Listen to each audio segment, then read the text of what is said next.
Hello everyone, welcome to Study Simplified.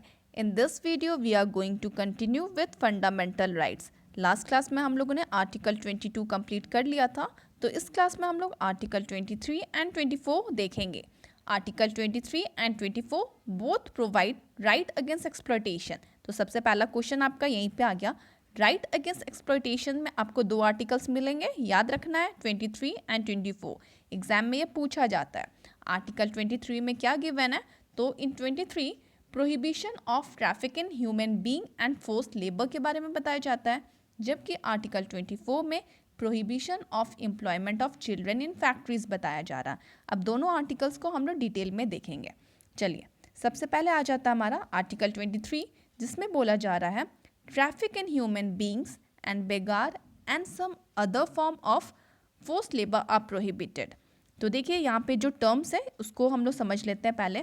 Traffic in human beings, इसका मतलब होता है selling and buying of man, women और children just like goods. किसी सामान की तरह अगर ह्यूमन बींग को खरीदारी या बिक्री कर रहे हैं तो डैट इज़ प्रोहिबिटेड. इस पर रोक लगाया जा रहा है आर्टिकल 23 के थ्रू.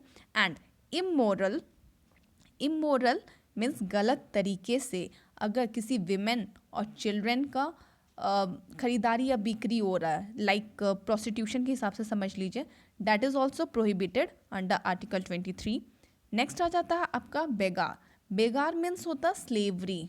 ओके, स्लेवरी में क्या बोले, लाइक अपना प्री इंडिपेंडेंस टाइम था, उसमें जो जमींदार हुआ करते थे वो क्या करते थे, टीनेंट्स से काम करवाते थे. सुबह शाम काम करवाया, खून पसीना एक करवा के टीनेंट्स काम करते थे एंड पैसे भी नहीं मिलता था, पेमेंट भी नहीं मिलता था, तो डैट इज़ बेगार. तो that is also prohibited under article 23.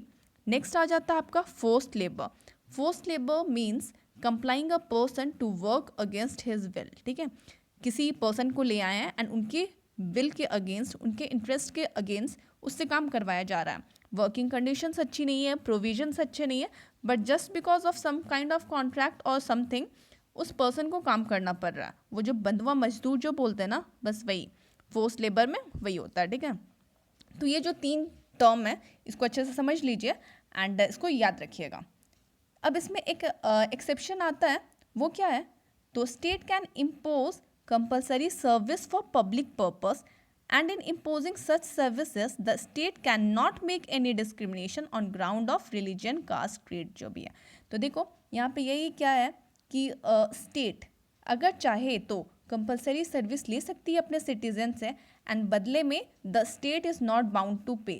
ठीक है, जो स्टेट है वो अपने सिटीजन को कभी भी ज़रूरत पड़ने पे, like in case of public purpose, समझ लो कि कोई वॉर की कंडीशन जनरेट हो गई एंड मिलिट्री सर्विस के लिए लोगों को बुलाया जा रहा है, तो in that case state is not bound to pay back. Okay, and इसमें बस इतना ध्यान रखना है कि state can not make any discrimination on basis of caste, creed और क्लास. ऐसा नहीं है कि गरीब लोग को बुला लेंगे कि तुम सर्व करो, अमीर को नहीं बुलाएंगे, या तो कास्ट के बेसिस पे ये सब चीज़ डिस्क्रिमिनेशन नहीं होगा. Otherwise the state is not bound to pay back, इतना ध्यान रखिए. ये एक्सेप्शन है यहाँ पे.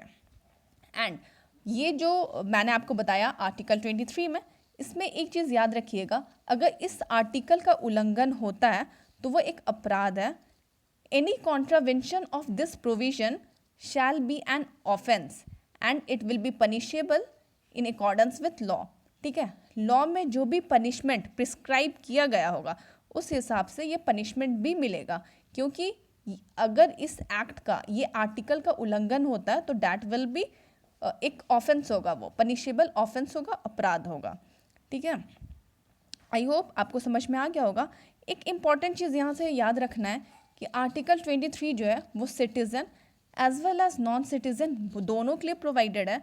अब आपको यहाँ पे क्वेश्चन अराइज होता है कि कौन कौन से आर्टिकल्स ओनली सिटीज़न के लिए प्रोवाइडेड है, या तो फिर कौन कौन से articles both citizen and non citizen दोनों को प्रोवाइडेड है. तो इस तरीके से आप थोड़ा डिटेल में पढ़ लीजिएगा, सारे आर्टिकल्स के बारे में आपको पता होना चाहिए. आर्टिकल 24 भी सिटीज़न एंड नॉन सिटीज़न दोनों के लिए प्रोवाइडेड है. ठीक है, चलिए नेक्स्ट हम लोग देखते हैं आर्टिकल 24. ये क्या बोलता है, special provision for protection of children is made in article 24 which provide that no child below the age of 14 years can be employed to work in any factory, mine or engage in any hazardous employment. तो देखो article 24 यही बोलता है कि children below 14 years of age they are prohibited to work in any factory, mine और hazardous activities. अगर hazardous activities की बात करें तो जस्ट लाइक कंस्ट्रक्शन वर्क हो गया, रेलवे हो गया या माइंस हो गया, वो सारे हजार्डियस एक्टिविटीज़ में ही आएंगे, हजार्डियस एम्प्लॉयमेंट में आएंगे. तो वहाँ पे चिल्ड्रन बिलो 14 ईयर्स को प्रोहिबिट किया जाता है एम्प्लॉयमेंट से. ओके, तो आपको ये याद रखना है आर्टिकल 24.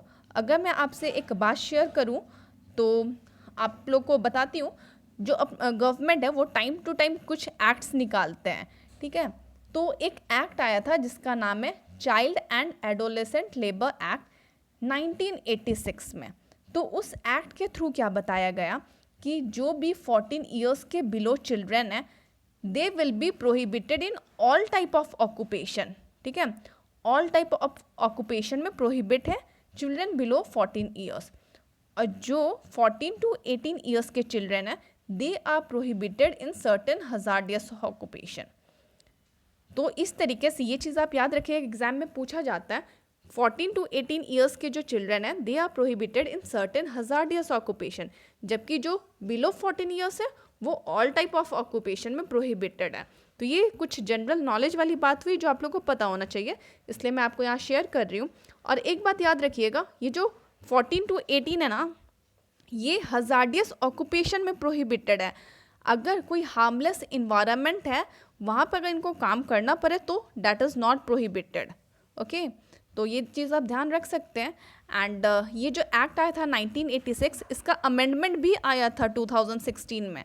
ओके, एंड 2016 में जैसा कि मैंने आपको बताया कि इस आर्टिकल का अगर उल्लंघन होता है तो वो अपराध होगा. ठीक है, एंड इसमें पनिशमेंट भी मिल सकता है. तो ये जो चिल्ड्रन वाला भी हम लोग देख रहे हैं आर्टिकल 24, जहाँ पे प्रोहिबिट किया जाता है एम्प्लॉयमेंट ऑफ चिल्ड्रन.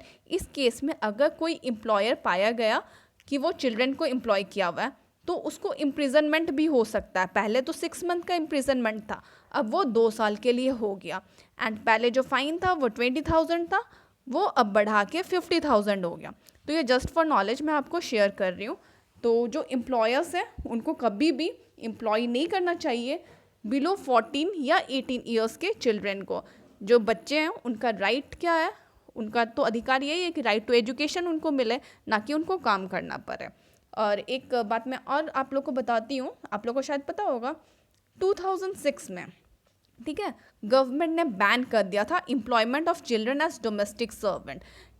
जैसे कि पहले हम लोग जब भी रोड साइड से जाते थे तो होटल, रेस्टोरेंट या ढाबा कहीं भी हम लोग देखते हैं कि छोटे छोटे बच्चे काम करते हुए दिख जाते थे. बट 2006 में इस चीज़ को बैन कर दिया गया. Government banned employment of children as domestic servant और worker in business establishment just like hotels, restaurant. Hotel restaurants में बैन कर दिया गया है. तो अगर आज के डेट में अगर वैसा दिख जाता है तो आप आवाज़ उठा सकते हो, बोल सकते हो कि ये गलत है, ये बैंड है. हालांकि ये आर्टिकल 24 में नहीं है, ये गवर्नमेंट ने बैन किया था 2006 में. तो ये इससे रिलेटेड है, इसलिए मैंने आपसे ये बात यहाँ पे शेयर किया. तो चलो, आई होप कि आपको क्लियर हो गया होगा आर्टिकल 23 एंड 24 में क्या है. 23 में traffic in human beings and force labour के लिए बताया जा रहा है कि वो प्रोहिबिटेड है, जबकि आर्टिकल 24 में एम्प्लॉयमेंट ऑफ चिल्ड्रन को लेके प्रोहिबिट किया जा रहा है इन फैक्ट्रीज एंड माइंस. तो सिंपल है, इजी टू रिमेंबर है. चलो, अगर कोई क्वेरी होगा तो आप कमेंट बॉक्स में पूछिएगा. And in next class we will do article 25 to 28 जो कि है right to freedom of religion. चलिए, आज के लिए बस इतना ही.